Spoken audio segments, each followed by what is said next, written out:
right, got some more coffee. So I know that I keep looking off to the side when I'm I want to talk like directly to you, so I turn to where I see OBS, which is like not where the camera is. I keep doing this wrong, so let me try this again. I got my coffee. Same day as the last video, we're just going to crack through this because I feel like we've got so far, and so I just want to finish off, like the trilogy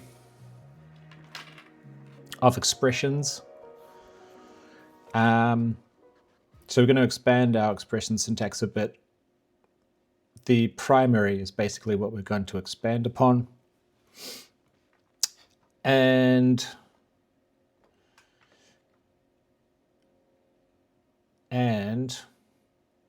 I would also like to improve this grammar. I mentioned in the last video that I would like to use a different grammar syntax. So let's do that first.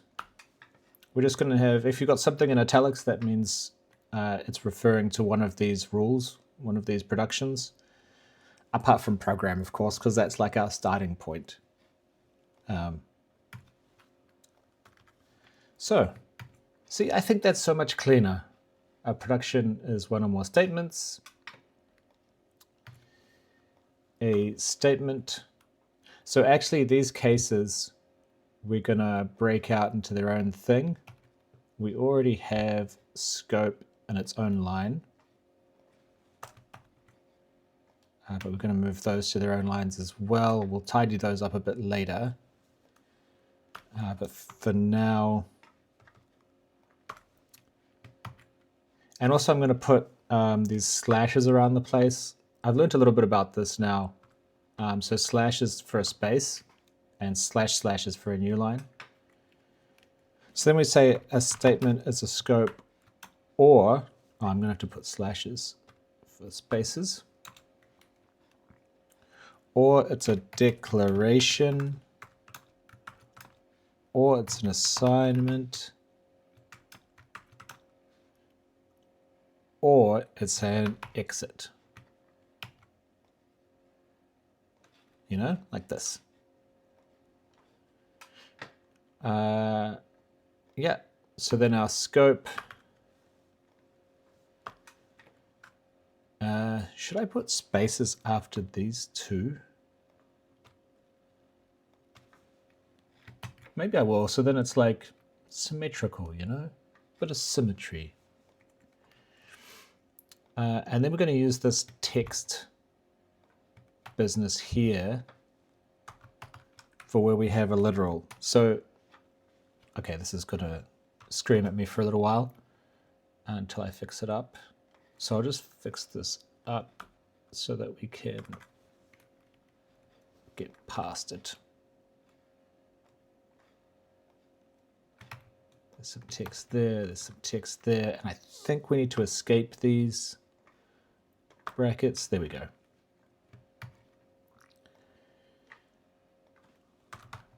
So that's a closing bracket. So now you can see a scope. So anywhere where we're talking about a literal, like actually we want this character to appear in the grammar, then we put it in quotes. So have an opening bracket followed by some statements, and then a closing bracket. Okay. Oh, and I think we don't really need to indent anymore. So then a declaration is there, declaration to assignment and exit. So that's an identifier followed by colon equals, which is a literal.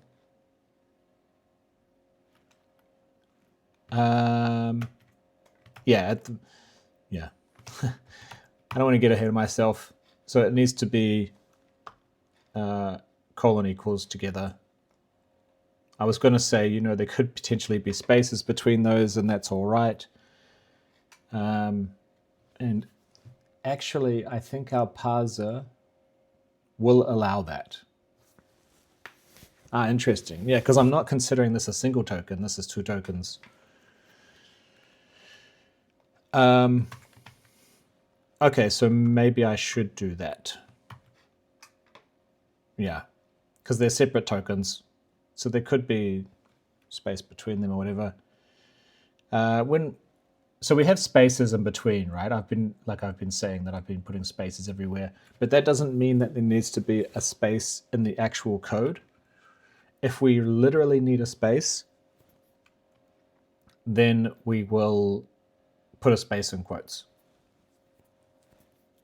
So we don't need to have spaces in between any of this stuff. It's just for readability here. Okay. And then an expression there. Assignment is basically the same, so I'm just going to copy this. It's just that we take away the colon. That's an assignment. And exit is going to be like this.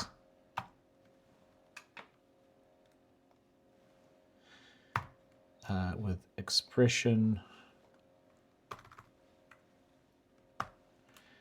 And then we have a bit more text over here, which is just the closing bracket.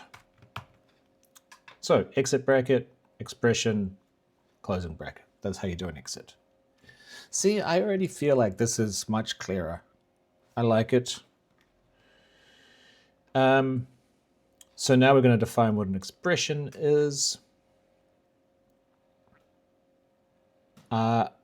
So we're not going to have this anymore. This was kind of our OR, this big curly brace. Now we just have these pipe operators as OR. So where are we? We're expression here. So we're just going to say expression, and then we wanted to put a slash after it. So expression goes to primary, and then after primary, this is where we're going to do some fancy business. We want to go like that. So we go primary space. So it's not so nice that we can't really see what's going on. So I think I can safely just get rid of this. Yeah. I think I know how to do it without having to refer to it.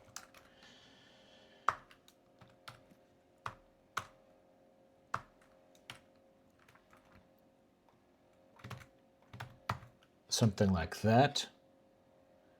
And then inside these brackets, we're going to have some literals. This is where we have our plus or minus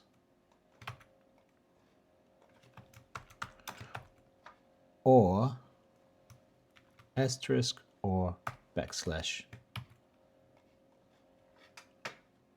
So maybe I'll explain this a little bit. So this new syntax is a lot more like regex syntax. So these regular brackets, they are like a grouping. So we're saying that the expression starts with a primary, and then there's this group here around all of this stuff, which is basically to say, you know, one or more of whatever's inside these brackets. And inside these brackets, we also have this group here, so it's clear what we're oring between. So it can be plus, minus, asterisk, or backslash. One of those tokens followed by a primary. So that's basically the same as what we had before, but it's all on one line, which is kind of nice. And then we have our primary. which, if we just go like, we want to get rid of this.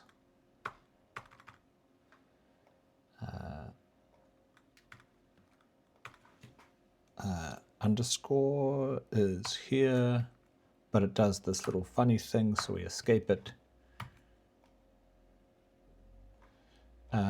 And we're saying or. So it's a primary as an identifier or an integer literal. And we're too lazy to define those. So you just have to use your imagination as to what makes up an identifier and integer literal. One of the annoying things about this syntax is that, like, for an identifier, for example, could contain any letter, you know, A to Z, lowercase or uppercase, which technically means we should like go A or B or C or D and capital A or B, and I can't be bothered. Maybe at some point we'll do that. Or I had thought maybe we could do like a shorthand, you know, like a regex style where you have square brackets. But for now, we're just not going to bother. So this describes our existing program, but we want to expand our program.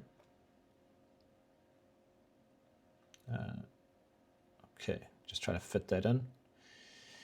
We want to expand our program. So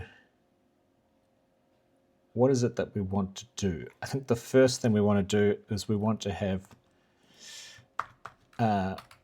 another option in here, which is something like this, an opening bracket, a closing bracket. I'm stealing this from, I don't know if you remember here, there was this grammar that we looked at last time, and their primary had bracket, expression, bracket. They use single quotes, I'm using double quotes. And number variable is like our identifier and integer literal. And then they also have negation of a primary. So we're going to do basically that. So we could have bracket, expression, bracket, or identifier, or integer literal. Or let's see if we can implement, there's a text thing.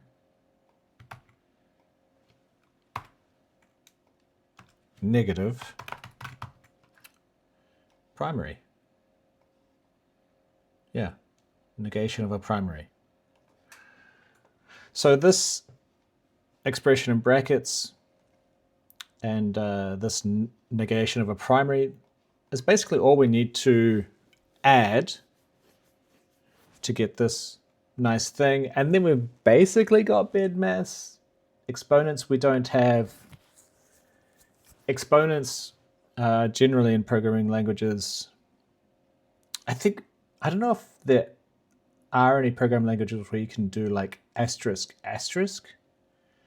That could potentially be an exponent operator that we could add, or we can just make it a function call. I'm tempted to make a function call because, well, let's see, if assembly has, I think this is kind of the way I want to do it, like things built into the language kind of should be assembly things. So if assembly has a way of doing exponents, then I'll make a syntax for it. Otherwise, we'll do a function for it, I think.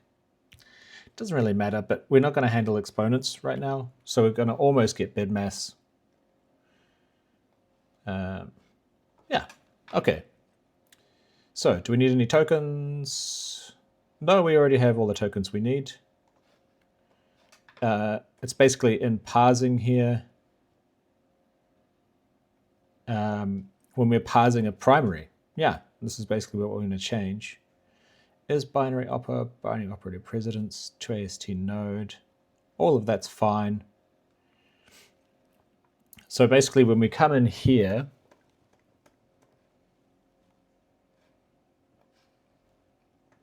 we're making sure that it's an integer literal.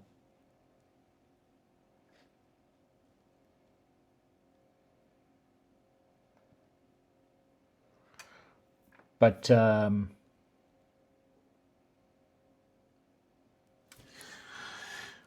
actually, I think we want to kind of early out with a guard clause. We want to say if peak token, peak token dot type is opening bracket, so we're handling the first case here, then we assume there's going to be an expression after it. So call next token to consume it.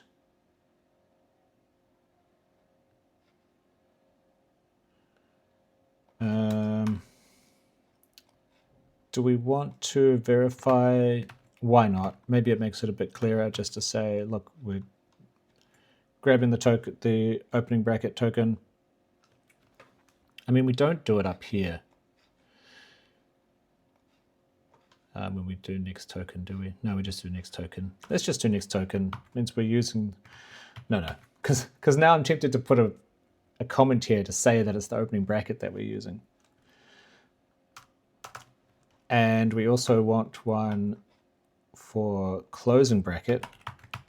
And in the middle, we want to pass an expression.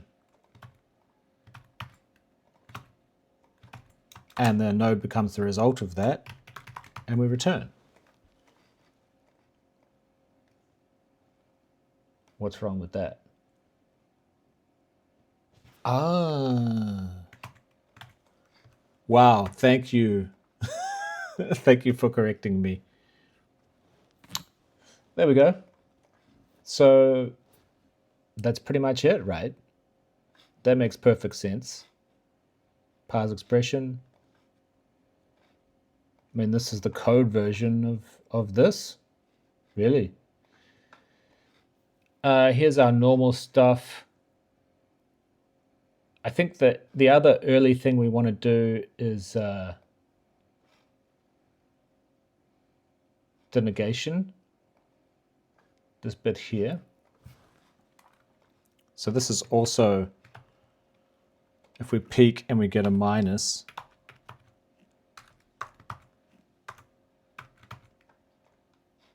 and because we're saying that the minus is its own token now, or its own, you know, because previously we said that the integer literal could have a minus at the start, I think, if we go to our tokenizer.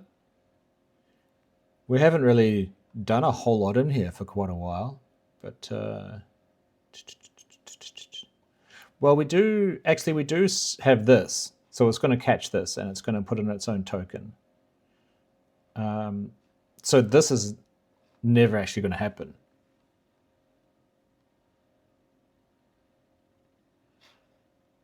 Because if source index equals minus, we've done this. So we never get to this case. Which I think also means that this special case where they put in a minus and nothing else is not a thing. So that was just some code that didn't need to be there. And this was actually a bug, I guess. We couldn't handle negative numbers how we had it. So now hopefully we should be able to. So in this case, I think we need a new node, which is like negation, negate.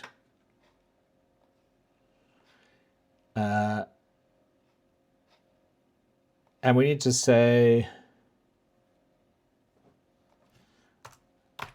well, we don't want that. We just want to consume the minus. we say no.type equals negate. And why does it not like that? Ah, equality. We want to assign. And then we go primary node equals parse primary, because we're parsing a primary after, if we go back to the grammar, this negation of a primary.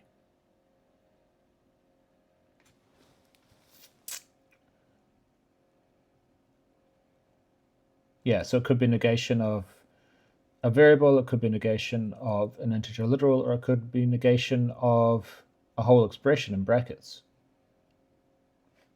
Yep, I like that. This is declaration. And so we append to the node's children our primary node. I think that's it. That wasn't that hard, was it? I mean, assuming that it actually worked. Assuming it actually worked, it wasn't that hard.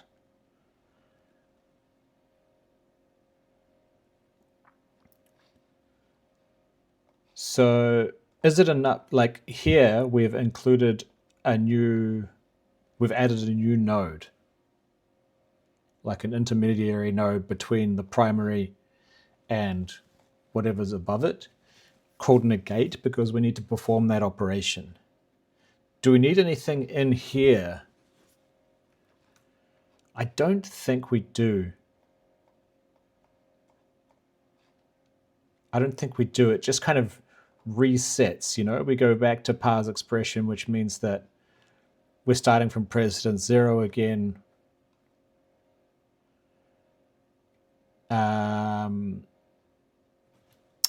The one thing that could...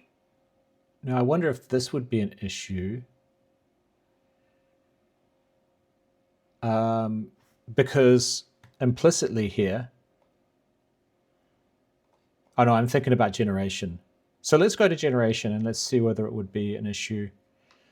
I want to change these actually, because in our grammar now, we've just reduced them to just declaration, assignment, and exit.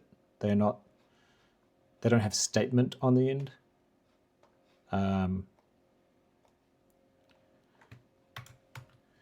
So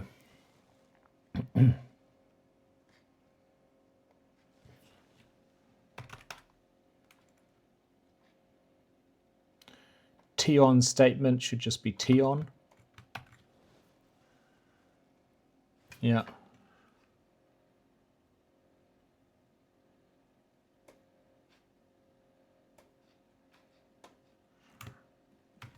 And exit statement should just be exit. And meant should be enough. Assignment should just be assignment, not assignment statement. Okay. And then also in capitals.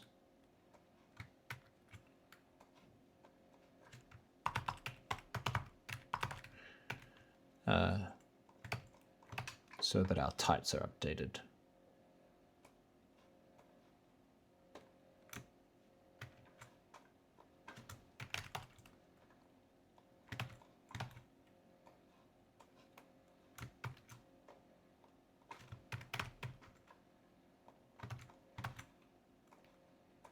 There we go. So that reflects our grammar a bit better.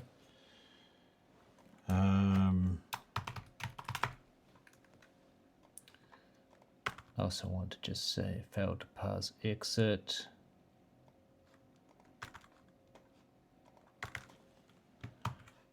There we go. All right.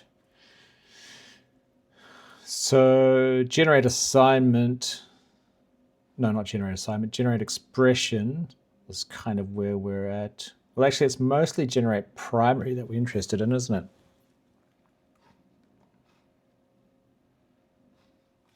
Or is it?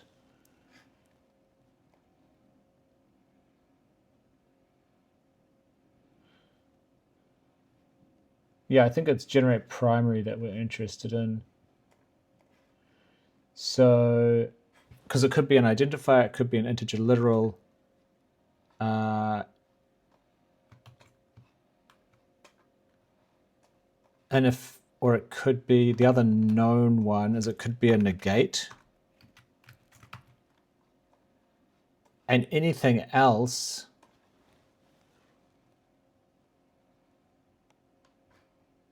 see, this is where I was not sure whether I should put like a node here as just kind of like a marker so we can say like, hey, it's an expression we're dealing with here. And then potentially also in parse expression, we would wrap something in an expression node, just so it's clear where an expression is starting.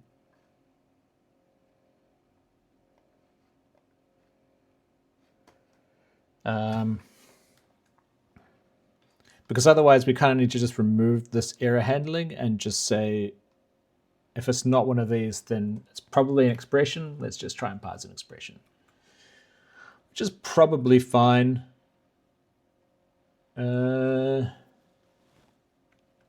Let's try that, but we might need to have an expression node. But we'll try without for now. Which means that in here is our expression. So it's like basically generate expression and put the result in. So yeah, so we just need to pass all this through.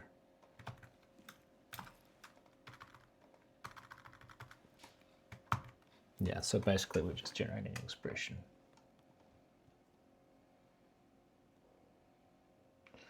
And that's going to start at R8 again.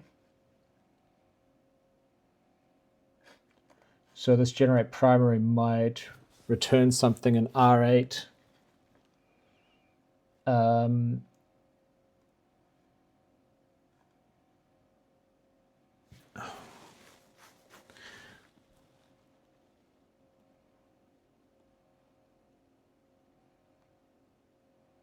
mean, if it does,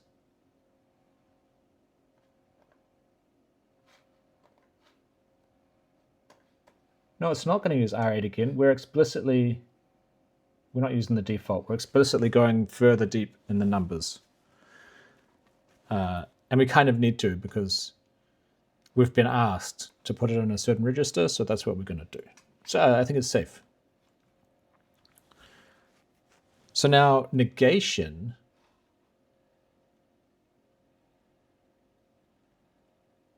Negation kind of needs to happen after, doesn't it? So actually we're going to generate primary.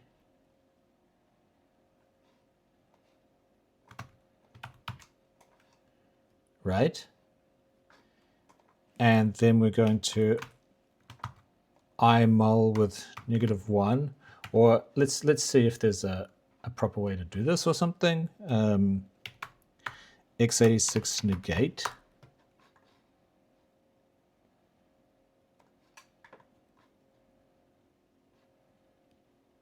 Load number of register and then use neg instruction.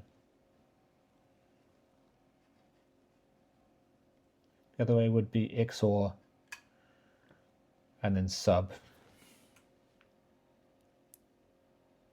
This was my question before.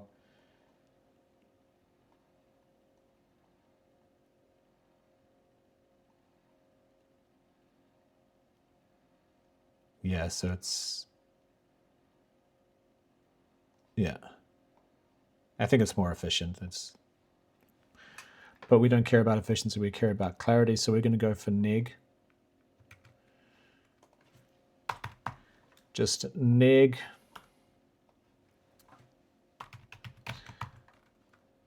negate register num. Yeah, so we generate the primary. So that should put the primary into register num. And then we negate it.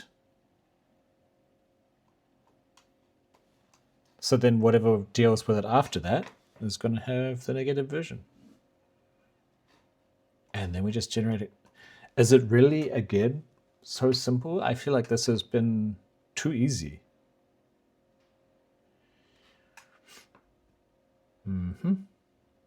Okay, well, let's just see if our current code still works. It shouldn't really be using any of the new features, so it should work. We get 20, which was the result of that calculation. So now what if we put this in brackets? So now it should evaluate the plus first. So we should get 10. 77 divided by 10 with integer division should be 7 times 3. 3 sevens are 21. So we should get 21. Let's run that, and let's just have a look at the assembly. So this, I was going to say that looks like the divide. Interesting that it's putting it into 12 and 14.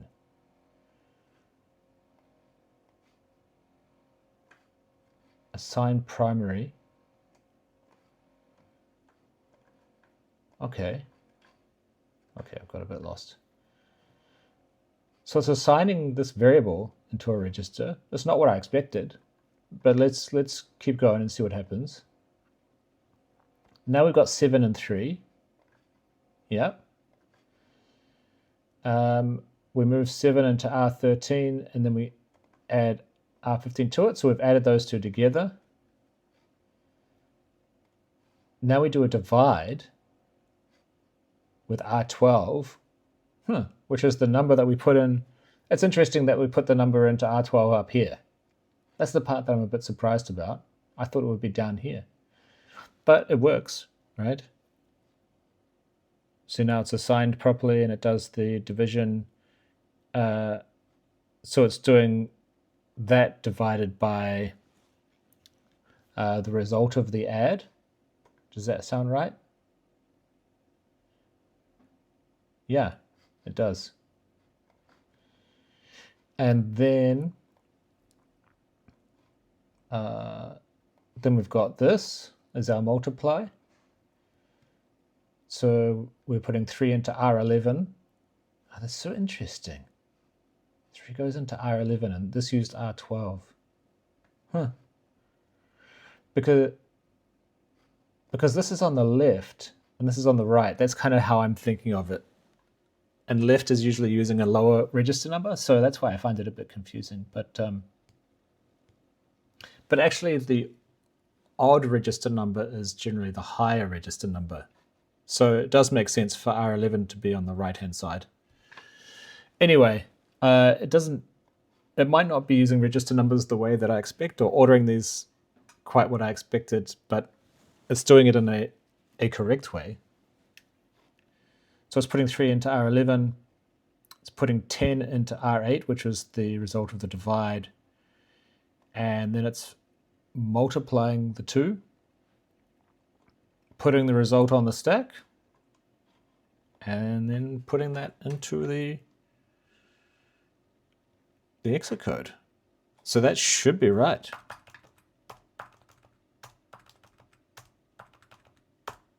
$21. That's what we thought it would be. Wow, that's so cool. Now what? Oh, dividing by a negative number. The problem with negatives is that exit codes don't really help us to display negatives because you can't display a negative exit code.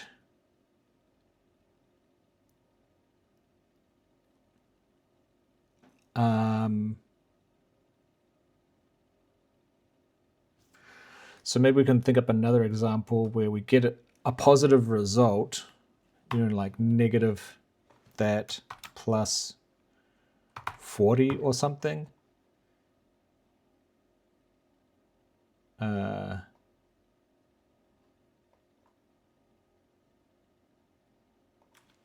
We can even do like times 2, something like that. So that should be 10 times 2 is 20. It should be negative 20 plus 40 should result in 20. Okay. Okay, we found an error. Generated expression, left-hand side, right-hand side. We don't have a right-hand side for our expression. If I debug, okay, great. It's going to tell us where we are. So, generate a program. We're generating a declaration statement, or a declaration, makes sense. In there, we're evaluating the expression for the right-hand side. In there, we're generating the expression for the left-hand side.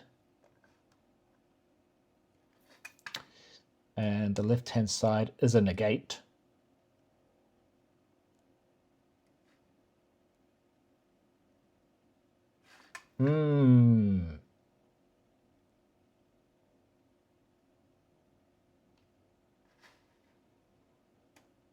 So, but it has 2 children.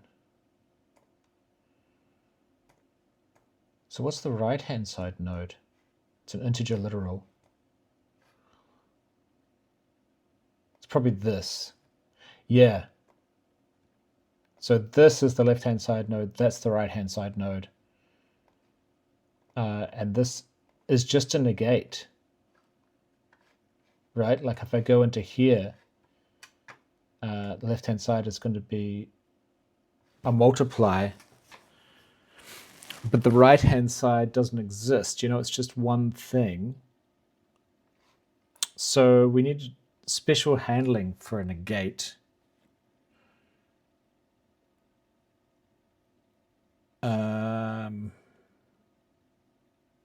In our generation. Here we're generating an expression. Left-hand side is negate. So we generate the expression for negate. And actually we want it to do a primary, don't we? So maybe if there's no children or it's a negate, yeah, then we do generate primary. Generate primary can generate an expression. So we've really got recursion and looping going on around here. Like an expression can generate a primary can generate an expression. So I think we just need another condition on here. So if it's got no children, or maybe we can just say, if it's less than 2 children. So if it's got no children, or it's got 1 child, that means it's a primary.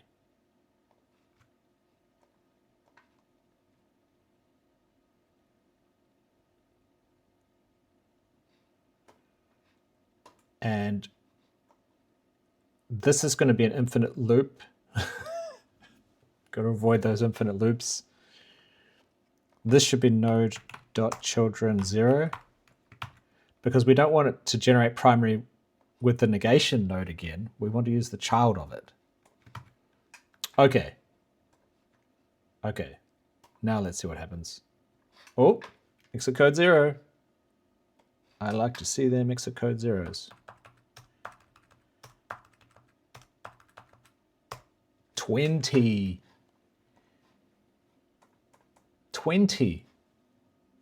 10 times 2 is 20. Negated is negative 20. Plus 40 is 20. Pow! Okay, that's almost BEDMAS. If we did want to add an exponent, I'm pretty sure it's probably not hard. If I go like x86 square, how to get the square of a number in assembly. Yeah, so I think he's just looping.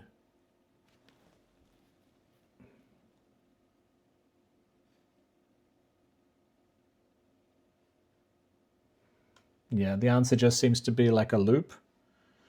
Because x squared is just x times x, right? And if you, I think he is jump not zero molt.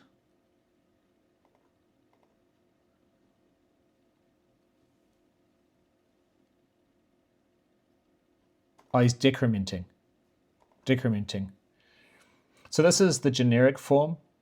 So this is the number and this is the exponent. So you multiply the number by itself, or by the original number, because that's going to keep getting bigger and bigger. So you multiply it by itself, and then you decrement the exponent, and then you loop. And you keep doing that until the exponent goes down to 0. So this is the general case. It's like a POW function. You can do like math.pow and then have do any exponent. It could be squared, could be cubed, could be whatever. But he's just got a loop. So I guess what I'm trying to get at here is that there's not a built-in way to do it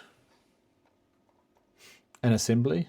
We have to do it manually. But I think if we did want to do it, it wouldn't be too hard. I'm starting to wonder if we should round out our BEDMAS right now.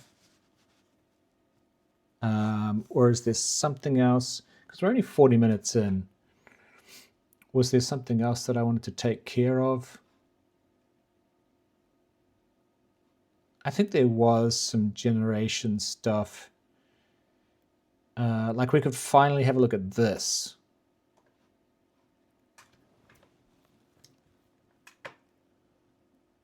When we declare, we could make that a push. It's just push R8.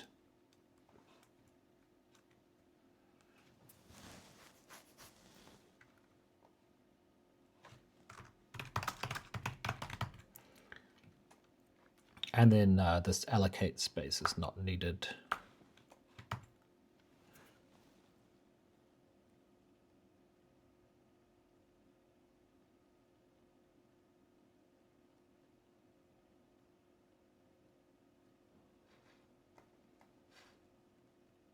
So stack.top is 0. And I did get a comment on another video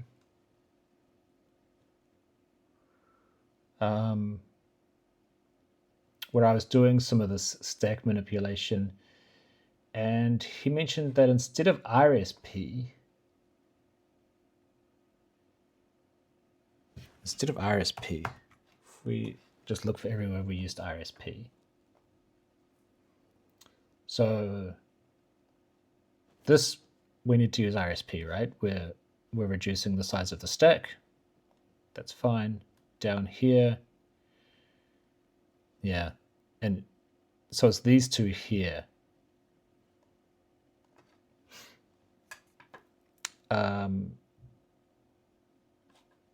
So what we could do, because RBP, I think it was, can we do RBP minus? So now we're doing it relative to the start of the stack, which is exactly what our top is. I mean, what our var pointer is, right? So then we'll just put this directly in here. And we don't need to do any math. We don't need to know where the top of the stack is. The top of the stack is only relevant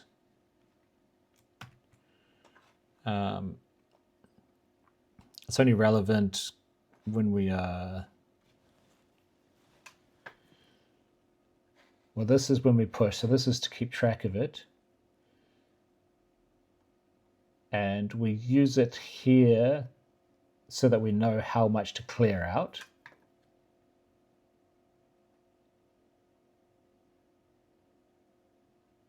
Yeah. So we need to know the size of it. We could potentially add some assembly to track it there, but no, we don't want to add assembly when we don't need to.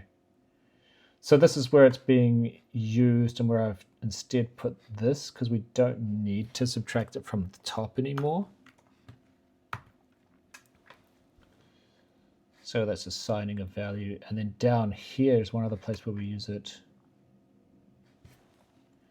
And here is the same thing. So this is, we can do RBP minus. Like that. And what the hell is this buffer all about? I guess at one point I did use it, but I don't see that we're using it anymore. Do I have any more of those buffs? No. Let's give that a stab and see what happens.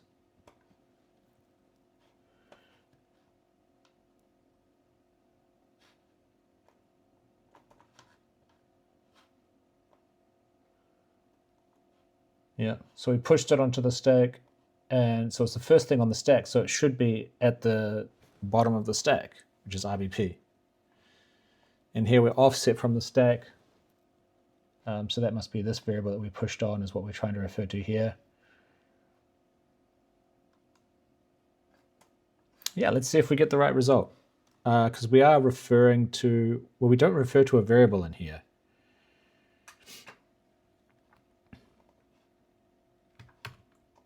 If we just try to exit with y, or z even, we've got y, so because we declare y, then we refer to it here, we refer to it here, we refer to it here, so then z should be 77. If our variable references are correct. Whoops. Oh, okay. It did not like that.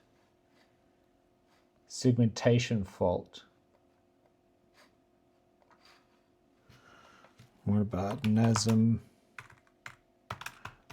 offset from RBP?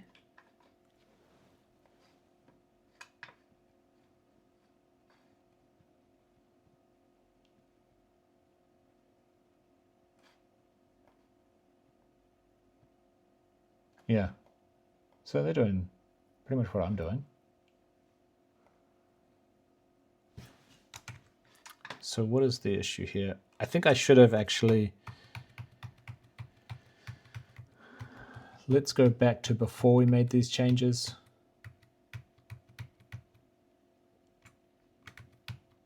Okay, so this is before we made the changes, and we're going to do a commit. Bangalang 08 brackets and negation commit.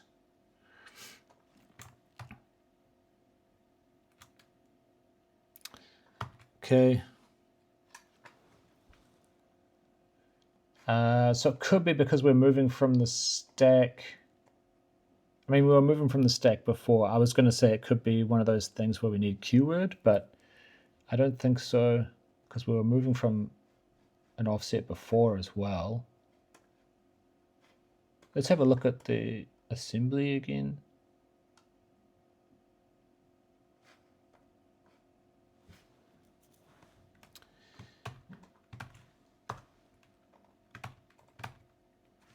Maybe if we just do that, so that should be a lot simpler. Excuse me, just a second. What?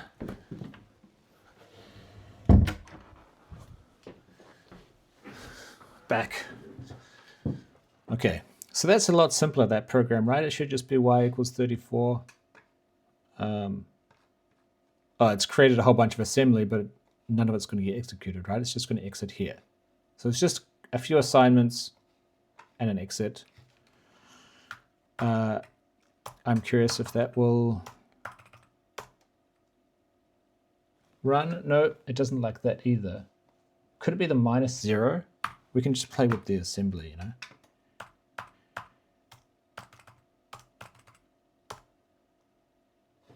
No.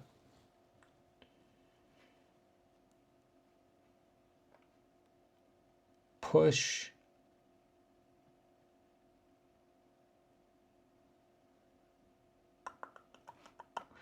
Do we need to point to the other end?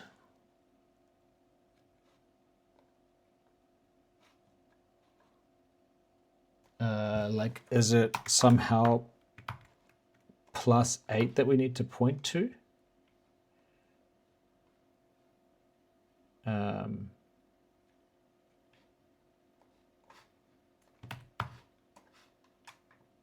we're referencing these things? Maybe.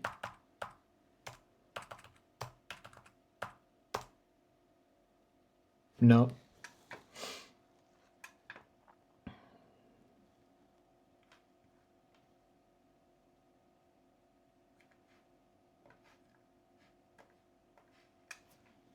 I shouldn't do more than one thing at a time, you know? This is the lesson I keep learning over and over again. Shouldn't do more than one thing at a time.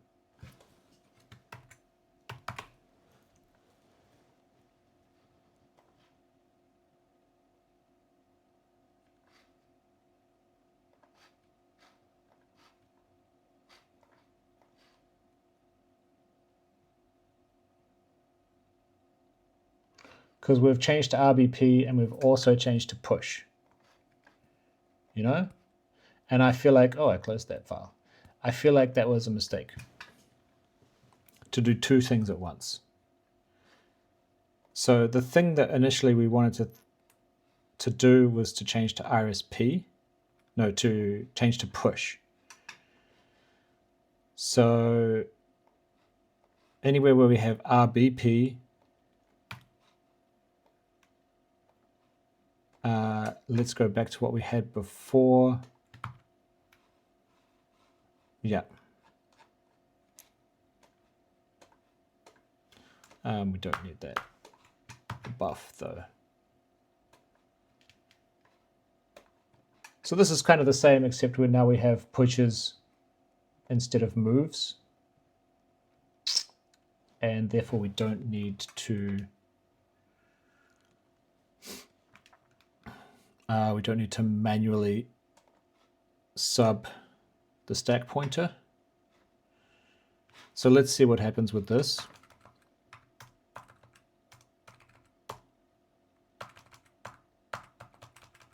Okay. 34. Oh yeah, 34. So that worked.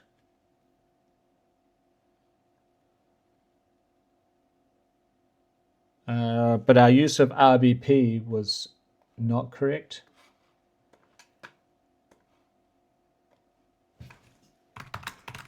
Push to stack on declare.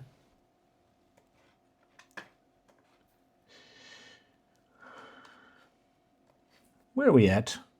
53. Is there... Do we want to continue this? Do we want to try and get this RBP?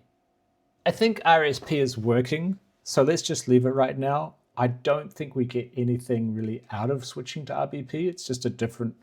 Well, I mean, we avoid this math maybe, but I mean, I don't think it's really a big deal.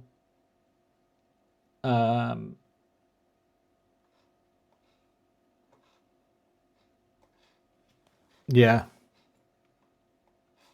So let's just not worry about it. I think that's enough. I think that's enough for today. We're under an hour this time. That'll be a first. But now we have this grammar, which I think looks much cleaner, much easier to understand. We have nice expressions. We have quite a lot of power with our expressions, which I really like. I think the next thing we're going to have to get into is flow control. So stay tuned for that. Thanks for stopping by. Remember to like if you want me to continue with the series. But that's it. All right. Ciao for now.